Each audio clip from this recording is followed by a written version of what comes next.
Primeira carta do apóstolo Paulo aos Tessalonicenses, capítulo 4, do verso 9 ao verso 12.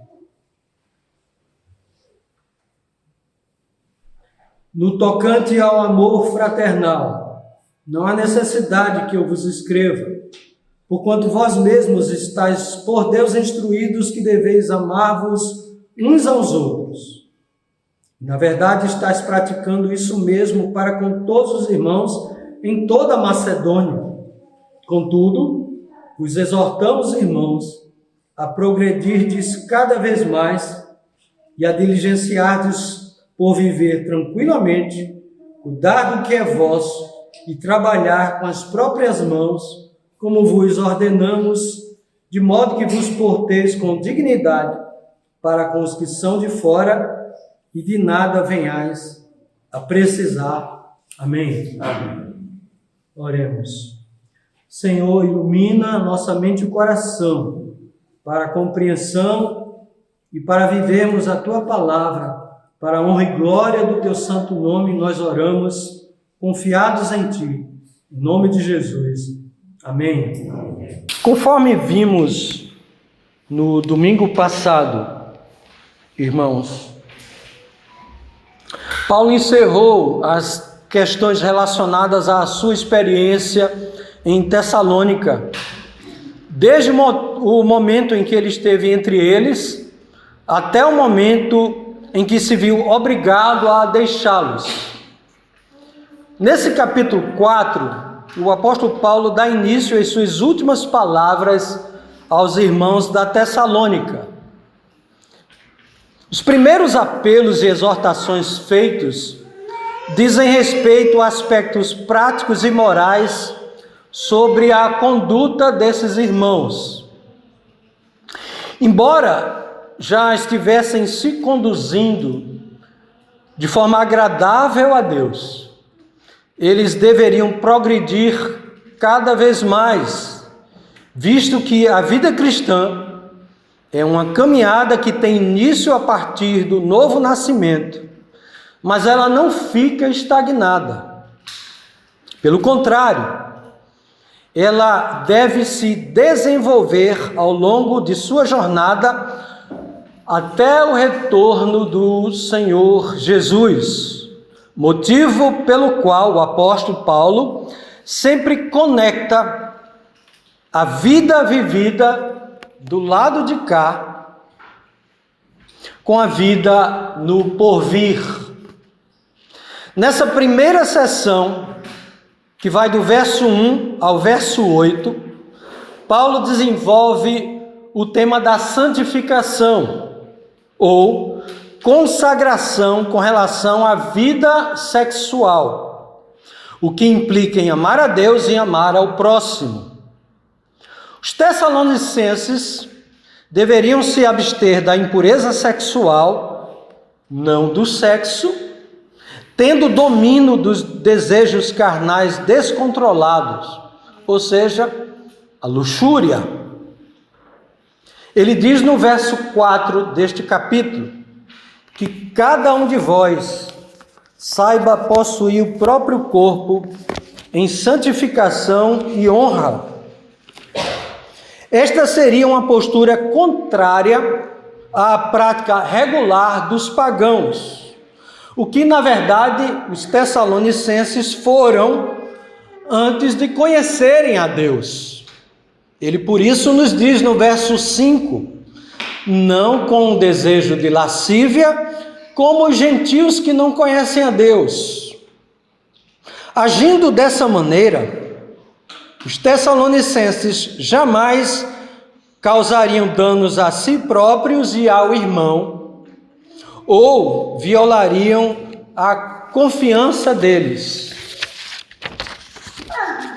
Conforme o apóstolo Paulo descreve no versículo de número 6, na primeira parte, quando ele diz, e que nesta matéria, ou seja, a respeito da santificação, ninguém ofenda ou defraude a seu irmão.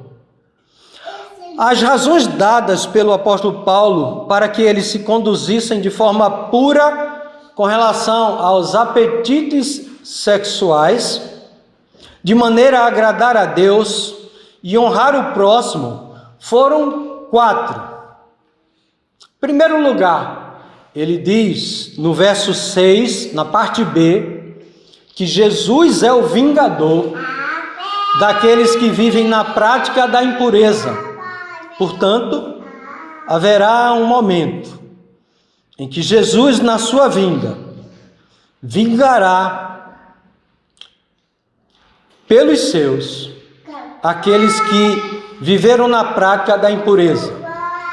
Em segundo lugar, no verso 7, Paulo diz, inspirado pelo Espírito Santo, que nós devemos viver uma vida de santidade, porque Deus nos chamou para a santificação, conforme o verso 7. Ele diz mais, em terceiro lugar, que quem rejeita estas instruções, não rejeita o homem, e sim a Deus. Verso 8, parte A. E por último, em quarto lugar, Deus nos deu o Espírito Santo para que assim acatemos as suas instruções, pois nós, por nós mesmos, jamais obedeceremos à vontade de Deus, se não for pelo seu Espírito que nos é dado a partir do momento em que Ele nos dá arrependimento e fé no seu Filho amado. É por isso que na primeira carta do apóstolo Paulo aos Coríntios, capítulo 10, versículo 13, ele diz de forma muito clara: não vos sobreveio tentação que não fosse humana, mas Deus é fiel e não permitirá que sejais tentados além das vossas forças, pelo contrário, juntamente com a tentação vos proverá livramento, de sorte que a possais suportar. Então, é pelo Espírito que Deus nos faz suportar a tentação, por isso que Ele nos deu do seu Espírito Santo. Agora, nessa nova sessão que começa no verso 9 e vai até o verso 12, antes de tratar da ressurreição dos crentes e do retorno do Senhor, o apóstolo Paulo continua a tratar a respeito do amor cristão, só que não mais relacionado ao sexo, mas à vida cotidiana, às relações entre os crentes e a vida social neste mundo, ações que são comuns à sociedade civil e nosso testemunho como cristãos para com aqueles que não são, aqueles que são de fora. Assim como uma correta conduta moral entre um homem e uma mulher já era uma prática entre os tessalonicenses, o amor social na igreja e fora dela deveria também progredir cada vez mais.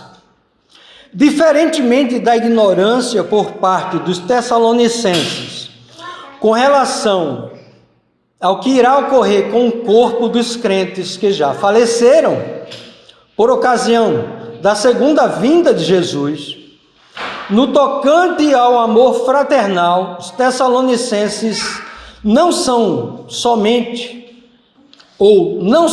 haviam sido instruídos sobre este assunto, portanto, não eram ignorantes, como também estavam a praticá-lo. É o que nós iremos ver nesse instante.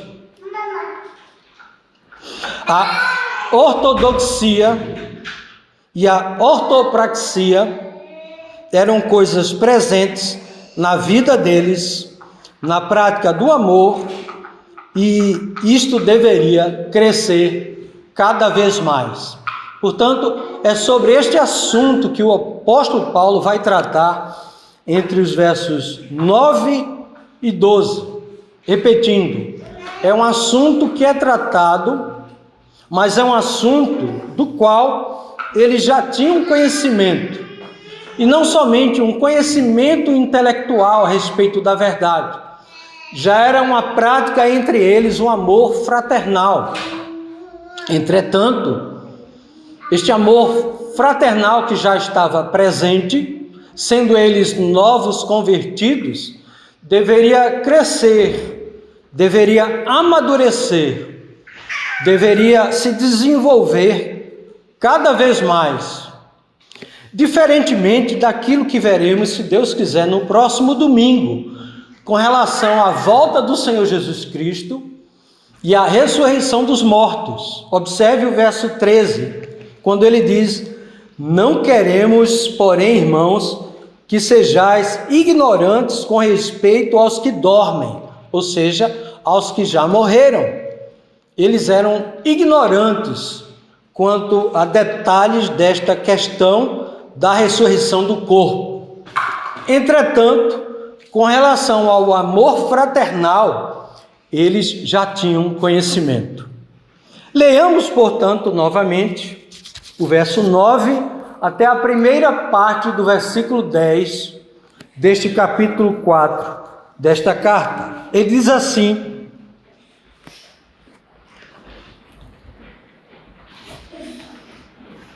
no tocante ao amor fraternal, não há necessidade de que eu vos escreva, porquanto vós mesmos estáis por Deus instruídos, que deveis amar-vos uns aos outros. E, na verdade, estáis praticando isso mesmo para com todos os irmãos em toda a Macedônia, diz o apóstolo Paulo com relação ao amor fraternal. Primeiro aspecto importante para interpretarmos este verso inicial, verso 9, é percebermos que o apóstolo Paulo vai usar um termo semelhante àquele que ele utiliza na primeira carta aos Coríntios. Nós já tivemos o privilégio de estudarmos, de explicarmos toda a primeira carta escrita pelo apóstolo Paulo aos Coríntios. E na carta escrita aos Coríntios, ele vai dizer, no verso de número 7, o seguinte: quanto ao que me escrevestes, diz o apóstolo Paulo, é bom que o homem não toque em mulher. E daí nós não vamos explicar novamente este aspecto, mas o detalhe aqui é que o apóstolo Paulo deixa claro que os coríntios escreveram a ele com perguntas, com indagações, com questionamentos a respeito de vários assuntos. Razão pela qual o apóstolo Paulo escreveu a primeira carta aos Coríntios. Semelhantemente, o apóstolo Paulo, em 1 Coríntios 8:4, vai dizer: no tocante à comida sacrificada a ídolos, sabemos que o ídolo de si mesmo nada é no mundo. Portanto, a conclusão dos estudiosos é que o apóstolo Paulo também dá respostas a respeito da comida sacrificada a ídolos, com base em uma carta que eles escreveram. Fazendo esta analogia, alguns entendem que pelo fato do apóstolo Paulo, voltando agora, primeira carta aos Coríntios, capítulo 4, verso 9, utilizar o termo no tocante ao amor fraternal, alguns entendem que o apóstolo Paulo estará a responder uma carta escrita pelos Tessalonicenses, pois era uma dúvida que eles tinham. Entretanto, embora este não seja o tema principal para abordarmos numa pregação, mas é importante percebermos que o apóstolo Paulo, ele, na verdade, não há nenhum indício que os Tessalonicenses haviam escrito uma carta a ele. E que, portanto, quando ele fala a respeito do amor fraternal, provavelmente era um questionamento feito, entretanto, pelo relatório de Timóteo. Paulo tomou conhecimento e por isso que ele vai falar sobre este assunto. Não vai fazer grande diferença, se foi uma resposta a uma carta, ou se foi uma resposta a uma carta diante de um relatório, mas isso é importante apenas para um conhecimento do contexto da época, para que os irmãos saibam que há essa discussão. Mas o importante aqui é que o apóstolo Paulo passa a falar a respeito do amor fraterno entre os irmãos. Então é sobre o assunto do amor fraterno entre os irmãos. A palavra que é traduzida como amor fraternal é a palavra Filadelfia. Daí vem Filadélfia e outros termos conhecidos por nós. É uma palavra composta, Filadelfia, pela palavra amizade, amor ou afeição. Quando o apóstolo fala, então, em filos, de Filadelfia, e uma outra palavra que ele utiliza, adelphos ou adelphos, que significa irmão. Portanto, ele vai tratar aqui do amor entre os crentes, o amor entre irmãos. Esta palavra, ela é encontrada e é designada para se referir a irmãos de sangue. Não somente, não exclusivamente, mas principalmente. Ou então, pessoas que têm uma relação de irmandade numa nação, por exemplo, numa etnia. Portanto, é um amor entre pessoas que mantêm comunhão umas com as outras, que há uma relação fraterna, de irmandade entre eles. Ele se refere aos Tessalonicenses como amando uns aos outros, como se eles fossem, de fato, irmãos de sangue, irmãos de carne, em virtude deles serem filhos de Deus e estarem unidos na mesma fé, ou seja, unidos a Jesus Cristo. Portanto, é um amor especial. Não é o amor que nós devemos ter, por exemplo, aos inimigos, porque Jesus nos ensina a amar os inimigos.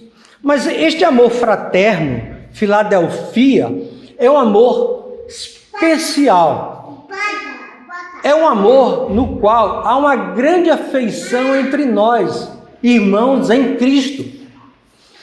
E ele considera que este amor fraternal é algo que é produzido pelo Espírito Santo no coração dos crentes. Não é um amor natural. Ninguém nasce com este amor.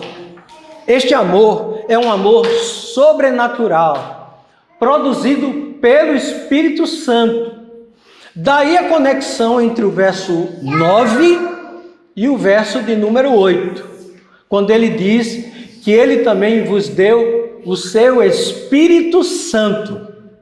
O Espírito Santo que nos foi dado a partir do momento da nossa conversão, da nossa regeneração, além de nos dar fé, arrependimento e todas as bênçãos através do mediador da nova aliança, Jesus Cristo, também foi derramado em nosso coração este amor fraternal. Da maneira com a qual esta palavra amor fraternal é utilizada aqui no grego, Filadelfias, não existe nenhum outro lugar no Novo Testamento, apesar de Pedro, conforme a nossa leitura na liturgia, a tradução ser lá amor fraternal, que é o mesmo amor, mas essa palavra, ela tem um modo na língua grega que não tem na língua portuguesa.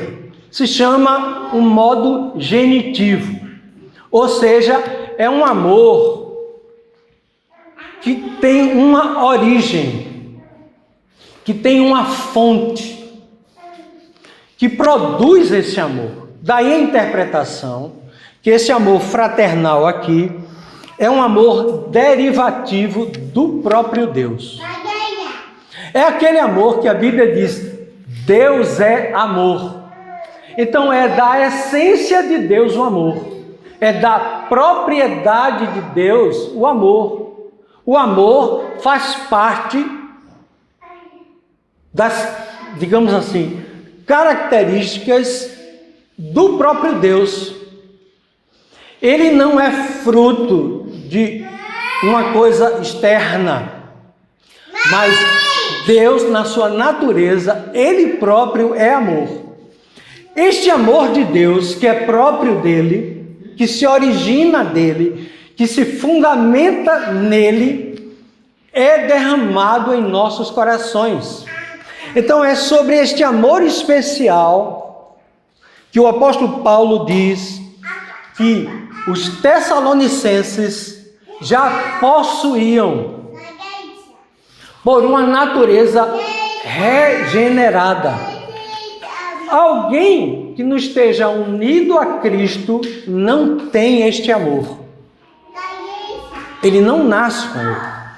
Por mais religioso que seja, por mais fervoroso que seja, se não for regenerado pelo Espírito Santo de Deus, este amor não pode ser verdadeiro no coração de nenhum outro homem, senão no seu povo.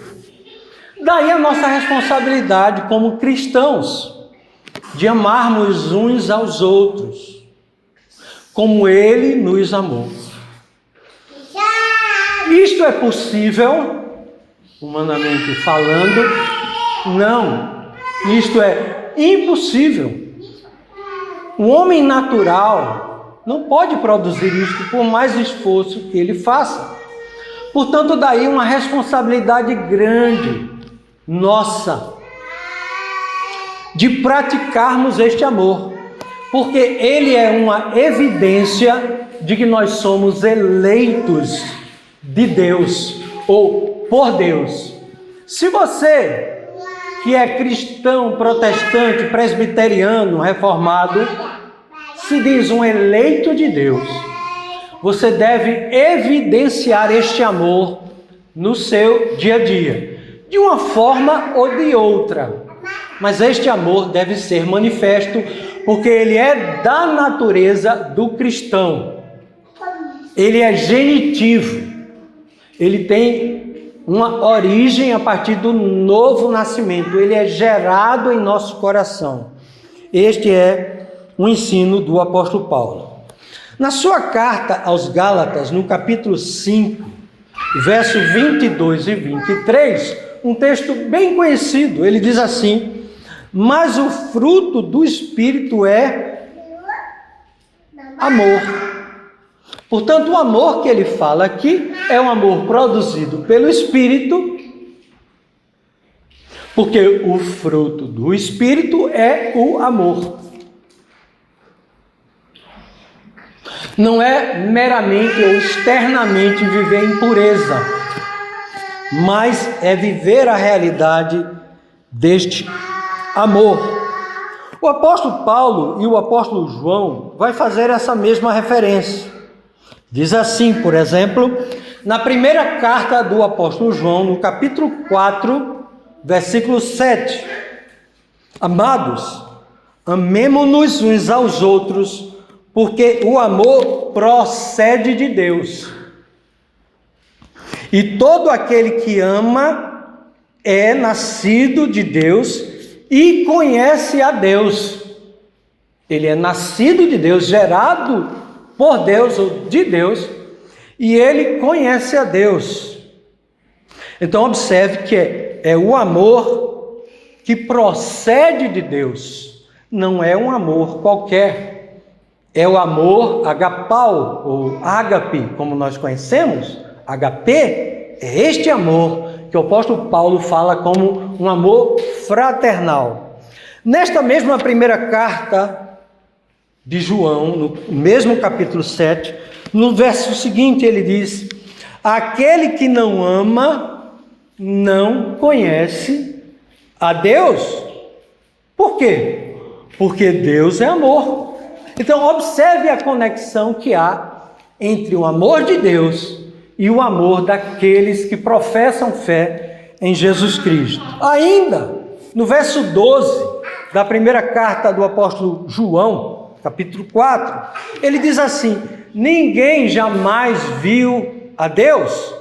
Se amarmos uns aos outros, Deus permanece em nós, e o seu amor é em nós aperfeiçoado. Ele é amadurecido em nosso coração.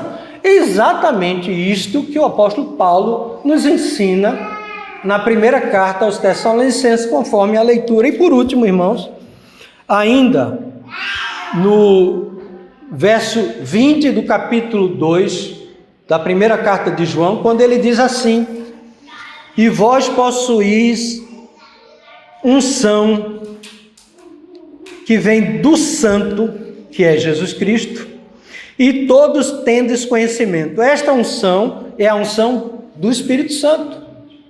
Ele diz que todo crente, em 1 João 2,20, possui esta unção. Portanto, é algo próprio de um crente ter pelo Espírito esta unção. E por último, eu tinha dito o último, né? Mas o último é o verso 27 do capítulo 2. Ele diz: quanto a vós outros, a unção que dele recebestes permanece em vós, e não tendes necessidade de que alguém vos ensine. Mas como a sua unção vos ensina a respeito de todas as coisas, e é verdadeira e não é falsa, permanecei nele, como também ela, a unção, vos ensinou. Portanto, toda essa argumentação foi para dizer aos irmãos, com fundamento na palavra de Deus, que este amor fraterno é algo derivado de Deus e produzido na vida do crente, portanto, ele deve ser manifesto. Não só crido intelectualmente, mas ele deve ser manifesto. Por que é que nós dizemos isto? Conforme a leitura que fizemos naquelas passagens e conforme aquilo que o apóstolo Paulo vai nos instruir aqui. Observe mais uma vez. Ele diz: no tocante ao amor fraternal, não há necessidade de que eu vos escreva, porquanto vós mesmos estáis por Deus instruídos. Então essa instrução que vem de Deus, que não é uma mera informação, mas é algo que é produzido no coração, é algo que parte da instrução do próprio Deus, a partir do momento em que nós nos convertemos, quando ouvimos o Evangelho, as boas novas de salvação. Quando ouvimos o Evangelho, Deus gera em nós arrependimento, porque nós começamos a enxergar pecado que outrora não enxergávamos. Essa foi a minha experiência, e essa certamente é a experiência de todos vós.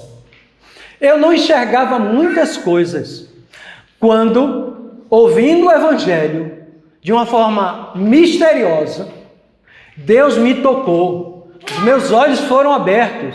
Aquilo que outrora eu não via como problema na minha relação com Deus, passou a ser problema. Eu comecei a enxergar as coisas de uma forma como se eu outrora visse tudo a preto e branco, e agora tudo se torna colorido. Por outro lado, tudo se torna preto, escuro, as coisas negativas, mas que eu não enxergava. É isso que o apóstolo Paulo, coloquem na vossa consciência, está a nos dizer aqui: não há necessidade de que eu vos escreva. Eles queriam que o apóstolo Paulo os instruísse sobre o amor fraternal, mas Paulo diz: olha, não há necessidade que eu vos escreva, porque isso já foi produzido no vosso coração, porquanto vós mesmos estáis por Deus, ou de Deus, pode ser uma tradução aqui, de Deus, o amor originado de Deus, já vos instruiu, ao nascerem de novo, de que deveis amar-vos uns aos outros. Final desse verso 9. amar uns aos outros, nós já fomos instruídos por Deus, ou de Deus. Se você é um novo convertido, se você é um crente, se você se declara cristão, isso é parte da sua constituição como uma nova humanidade, como um novo homem em Cristo, homem no sentido geral, homem e mulher. Isso é algo que foi produzido em vós. Por isso que ele diz, deveis amar-vos uns aos outros. É um dever. Entretanto, ele, para comprovar que esta verdade era algo do coração dos Tessalonicenses, observe o verso 10, a primeira parte. E na verdade estáis praticando isso mesmo, o amor de uns para com os outros, para com todos os irmãos, em toda a Macedônia. Então observe, este amor, que era um amor fraterno entre eles, transbordava, ia além fronteira tessalônica. Eles amavam também os outros irmãos de outras igrejas em toda a Macedônia, não só Tessalônica, mas Bereia, que ficava na Macedônia, Filipos e certamente, embora o livro de Atos não relate, outras regiões da Macedônia eram alcançadas por este amor daquela igreja local. Prova disto, 2 Coríntios 8, a partir do versículo 1. Ele diz assim, 2 Coríntios 8:1: Também, irmãos, vos fazemos conhecer a graça de Deus concedidas às igrejas da Macedônia. Paulo está escrevendo esta carta aos coríntios e dizendo para eles: olha, irmãos, nós damos conhecimento a vocês a respeito do que se passa com as igrejas da Macedônia. Porque no meio de muita prova de tribulação, o povo da Macedônia, inclusivamente Tessalônica, manifestaram a abundância de alegria e a profunda pobreza deles superabundou em grande riqueza da sua generosidade. Porque eles, testemunho eu, na medida de suas posses e mesmo acima delas, se mostraram voluntários, pedindo-nos com muitos rogos a graça de participarem da assistência aos santos. E não somente fizeram como nós esperávamos, mas também deram-se a si mesmos, primeiro ao Senhor, depois a nós, pela vontade de Deus. Então, os irmãos tessalonicenses não só se amavam, como amavam os outros irmãos necessitados, dando a eles até aquilo que eles careciam ter. Porque o amor bíblico, como todos nós sabemos, o amor o qual a Bíblia faz referência, não é um amor mero sentimento. Mero sentimento eu tenho hoje por alguém e amanhã ele se esvai, por algum motivo. Me ofendeu, me feriu, ou eu não tenho simpatia por ele. Esse tipo de amor, ele é inconstante, instável. Ele vem e ele vai. É por isso que há tanta separação, tanto divórcio, porque muitos acham que o amor para com uma esposa ou para com um esposo é paixão. Isso se esvai. Isso se vai. O amor que a Bíblia fala é um amor sacrificial, em que você faz uma promessa e que você cumpre aquela promessa. Mesmo que haja uma variação nos seus sentimentos, você fez um voto. Você deve ser fiel ao voto que você fez. É deste amor que a Bíblia fala. Então não é um mero amor sentimental, é um amor do qual eles não só se amavam, suprindo as necessidades entre eles, e havendo também afeição, mas eles auxiliavam aqueles crentes necessitados de toda a Macedônia. Este é o amor fraterno que o apóstolo Paulo faz referência. E, na verdade, estás praticando isso mesmo, esse amor de uns para com os outros, com todos os irmãos, em toda a Macedônia, não só em Tessalônica, diz o apóstolo Paulo. Ele então continua, ficando claro então a respeito do que é este amor e da origem deste amor. Ele vai agora nos dar algumas exortações. Embora este amor já fizesse parte da vida prática e não só teórica dos Tessalonicenses, contanto, o apóstolo Paulo precisa, sim, aprofundar a questão. Quando ele diz, na parte B deste versículo de número 10, contudo, vos exortamos, irmãos, a progredirdes cada vez mais, em primeiro lugar, e a diligenciardes, segundo lugar, por viver tranquilamente. Terceiro lugar, cuidar do que é vosso.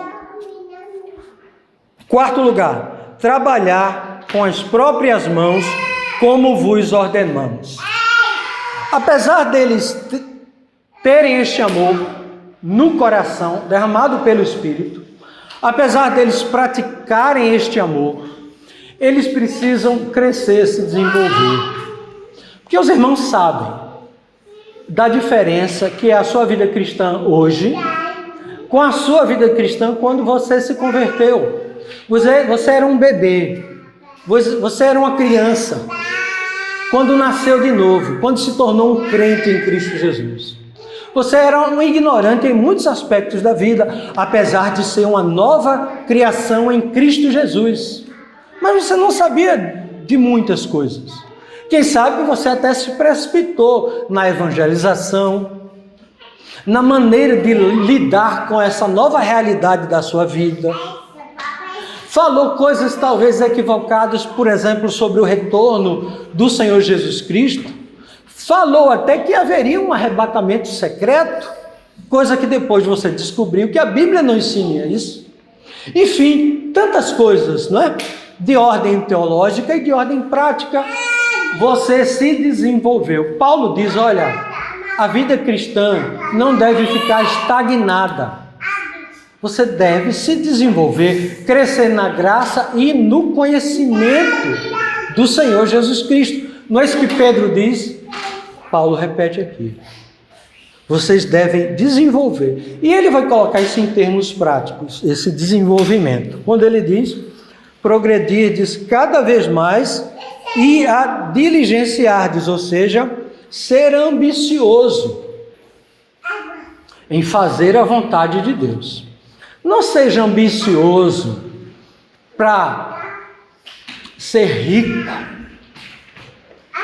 para ser reconhecido, para ter um doutorado, pós-doutorado e assim sucessivamente. Faça isso se Deus lhe permitir. Isso é bom, é agradável a Deus. Mas não tenha isso como a prioridade de sua vida.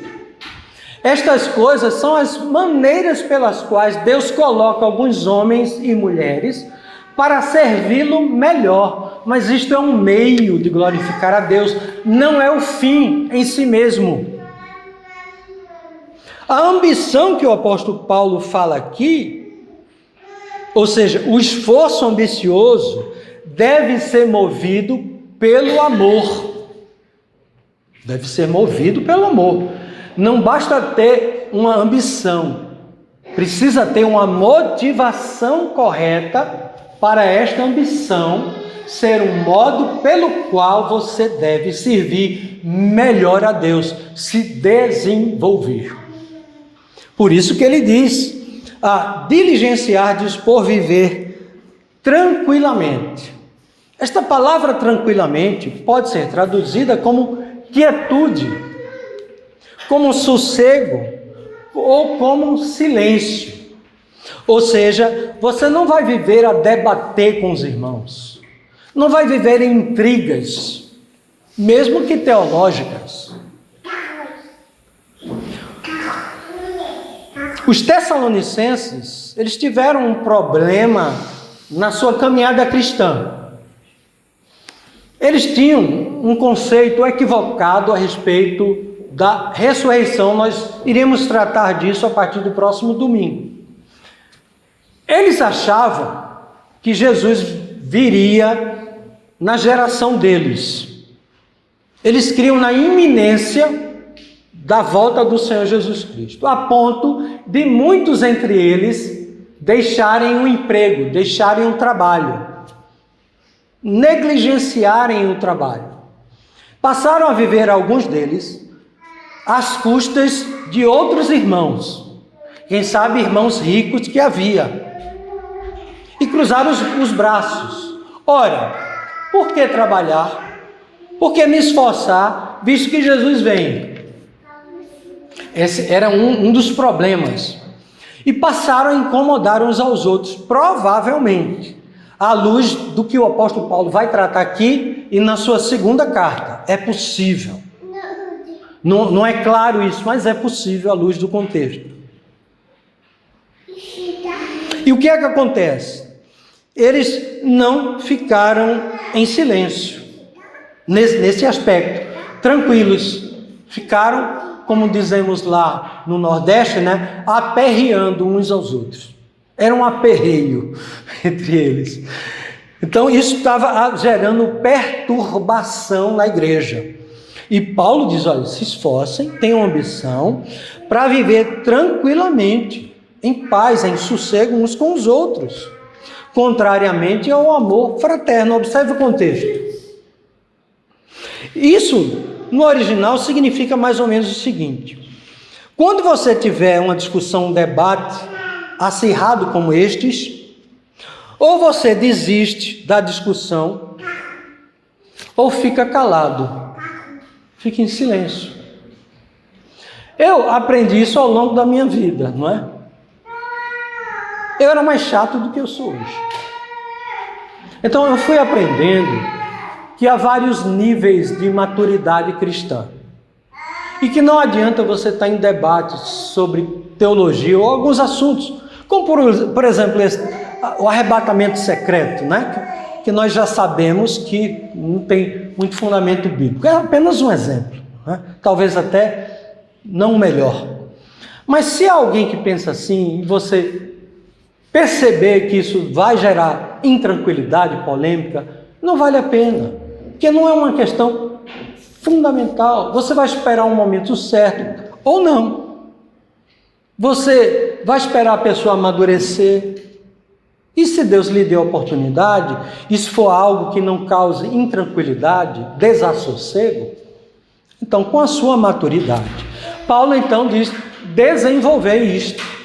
Sejam maduros nesse lidar com o irmão. Coloque o amor fraterno em primeiro lugar, para resolver essas questões práticas. Depois ele diz, cuidar do que é vosso. Está conectado com o que ele disse anteriormente. Cuide do que é vosso. Não traga intranquilidade. Olha, cada um vai responder diante de Deus. Cuide de si, das suas coisas, das suas preocupações, dos seus problemas. Não viva a aperrear, a trazer intranquilidade entre vocês. Vocês devem amar com amor fraterno. Entende agora o que é amor fraterno? É esta coisa colocada de forma prática. A diligência, a tranquilidade, a quietude e o cuidar do que é vosso. Por causa da perturbação da parte de alguns desocupados. Eles viviam na dependência do outro para o seu sustento. E Paulo diz, olha gente, desenvolva esse amor entre vocês. Cuidem dos seus próprios negócios, dizia o apóstolo Paulo. Isso em virtude deles acharem que Cristo viria naquele momento e deixaria, então, de haver necessidade de trabalho. Claro, Cristo pode voltar hoje. Cristo pode voltar amanhã. Mas isso não pode ser desculpa para eu deixar de trabalhar. Porque quando ele vier, ele quer nos encontrar fazendo aquilo que é bom e agradável a ele. E dentre as coisas que são boas e agradáveis a ele, é o trabalho. Trabalho não é pecado. No passado, no conceito católico, apostólico, romano, medieval, e ainda hoje, o trabalho que era visto como um trabalho de honra, que agradava a Deus, era o trabalho religioso. Era ser bispo, era ser padre. Era um conceito que eles tinham a respeito deste tipo de trabalho, desse tipo de ofício, aquele que honrava a Deus, glorificar a Deus. Com a reforma protestante, isso foi revisto. Disse, olha, não é esse o ensino da Bíblia. Jesus Cristo trabalhou até os 30 anos num trabalho secular. Ele era provavelmente um construtor, ou como alguns acham, um marceneiro, coisa do tipo. Provavelmente ele era um construtor. Ele era alguém que fazia construções de casa, ajudava o seu pai. Era um trabalho secular ou não era? Era. Não era religioso no sentido em que entendemos ser religioso. Aquilo honrava e glorificava a Deus, honrava e glorificava a Deus. Eu tenho uma admiração profunda pelas pessoas trabalhadoras. É uma coisa espetacular, divina. Porque é um meio estabelecido por Deus para que nós possamos suprir nossas necessidades e a necessidade dos outros. É esta a virtude do trabalho. Eu pergunto, qual é o trabalho mais digno, mais honrado, que honra e glorifica a Deus? É o trabalho de um pastor, de um pregador, ou de uma senhorazinha dona de casa, cuja vida toda foi cuidar dos filhos e de lavar pratos, e de fazer comida? Ambos são valorosos aos olhos de Deus. O trabalho religioso, por assim dizer, específico, de um pregador, de um estudioso bíblico, não é mais honrado do que o de uma dona de casa, do que um engenheiro, do que um advogado, do que um faxineiro. Não é. Honra, o trabalho dignifica não só o homem, mas honra a Deus. Quando é feito pela motivação correta e quando se visa a honra de Deus e não a minha glória. Se eu sou o melhor médico, o melhor advogado, o melhor cirurgião, o melhor faxineiro, o melhor faxineiro, a melhor dona de casa, se eu faço aquilo para a glória de Deus, honra a Deus tanto quanto. Então não há essa dicotomia entre o sagrado e o secular na vida cristã. Nós honramos a Deus em todas as coisas. Não é sem motivo que ele colocou Adão e Eva no paraíso para cuidar do jardim, trabalhar nele. Não é sem motivo que a Bíblia deu condições a muitos homens, como por exemplo Abraão, e fez deles homens ricos, e com sua riqueza ele abençoou a muitos povos. Não é à toa que a Europa ainda é, apesar de tudo, o que é hoje. Um continente que se desenvolveu, especialmente naqueles países que levavam mais a sério a palavra de Deus. Então, o seu trabalho, meu irmão e minha irmã, por mais simples que ele seja, é digno, honra a Deus. O seu trabalho honra a Deus. Não queira ser um pastor se você não tem vocação para isso. Queira ser aquilo para o qual Deus lhe chamou. Um agricultor, um advogado, um designer, um faxineiro, uma dona de casa, um motorista de Uber. Glorifique a Deus na sua profissão, porque Paulo vai dizer assim, observe, continuando, e trabalhar com as próprias mãos, como vos ordenamos, diz o apóstolo Paulo, no final do verso 11. Então observe, repetindo o que foi que ele disse. Contudo, vos exortamos, irmãos, a progredirdes cada vez mais e a diligenciardes por viver tranquilamente, cuidar do que é vosso e trabalhar com as próprias mãos, como vos ordenamos. É uma ordem, é um dever trabalhar com as próprias mãos. Ou seja, Não trabalhe pelas mãos dos outros. Não viva às custas dos outros. Trabalhe você próprio. Honra a Deus. Agora é óbvio, há situações nas quais alguém não pode trabalhar. Um problema físico, mental, falta de emprego, falta de habilidade para empregos que surgem. É possível. A Bíblia não despreza casos assim. É por isso que ele diz para ajudar uns aos outros. Mas cada caso é um caso. Quando chega nesta igreja alguém necessitado, irmãos sábios e experientes, vamos conversar com essa pessoa para saber exatamente o contexto. Não é simplesmente ajudar por ajudar, porque há pessoas que se viciam nisso. Por outro lado, é pecado o vício no trabalho pelo trabalho. Se você não sabe administrar o seu trabalho, porque tem hora para tudo, para todas as coisas, e você só trabalha, a ponto de não ter tempo para os filhos, a ponto de não ter um momento para a esposa ou para o esposo, esse trabalho é pecaminoso. Não glorifica a Deus.